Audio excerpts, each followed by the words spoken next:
Kolonel Georg Leets oli Esimese maailmasõja ja Eesti vabadussõja veteran ja samuti ta jätkas teenistust ka kahe maailmasõja vahelises Eesti kaitseväes kuni aastani 1940.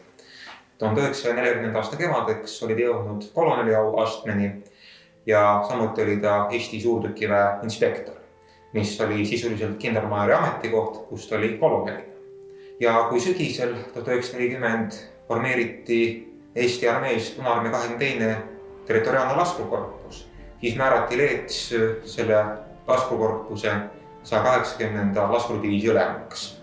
Ja kui tulla nüüd 1941. aasta suvesse, siis 13. juunil 1941 saadeti Georg Leets koos teiste Eesti kõrgemate suurtükiväe ohvitseridega Moskvasse täienduskursustele, kus nad 28. juunil arreteeriti koos Läti ja Leedu ohvitseridega.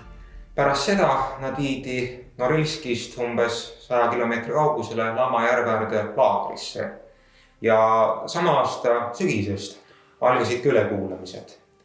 Ja Leetsile pandi süüks, et ta oli osalenud vabadussõjas ja olnud ka siis Kaitseliidu liige.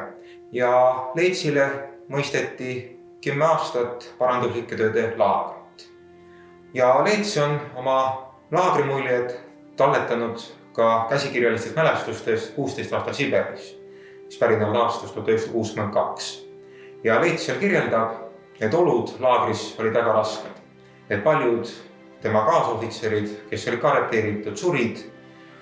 Ja ühtlasi on Leets ka kirjeldanud seda, et tema kaasohvitser Hugo Kauler, kes oli Eesti suurtükiväe kindralmajor, saadeti ka siis aastal 1942 siis rindele saatmise ettekäändel laagrist välja, kuid tegelikult, nagu hiljem selgus, ta lasti maha. Ja 1951. aastal, kui tal vangistusaeg sai läbi, määrati siis ta sundasumisel Norilskisse. Ja 1956. aastal, see on juba siis 3 aastat pärast Stalini surma, siis ta võeti arvele siis teise grupi invaliidina, kuna tal sai läbi siis sundasumisel olev aeg. Ja ühtlasi tal taastati ka siis polkovniku auaste, ehk siis meie mõistes kolonel. Ja talle määrati ka Nõukogude Liidu Kaitseministeeriumi poolt pension.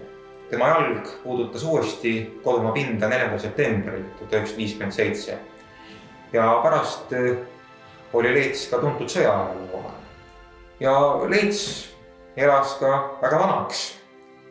Et nimelt ta suri 1975. aastal, et ta elas 79-aastaseks ja ta maeti Siselinna kalmistul.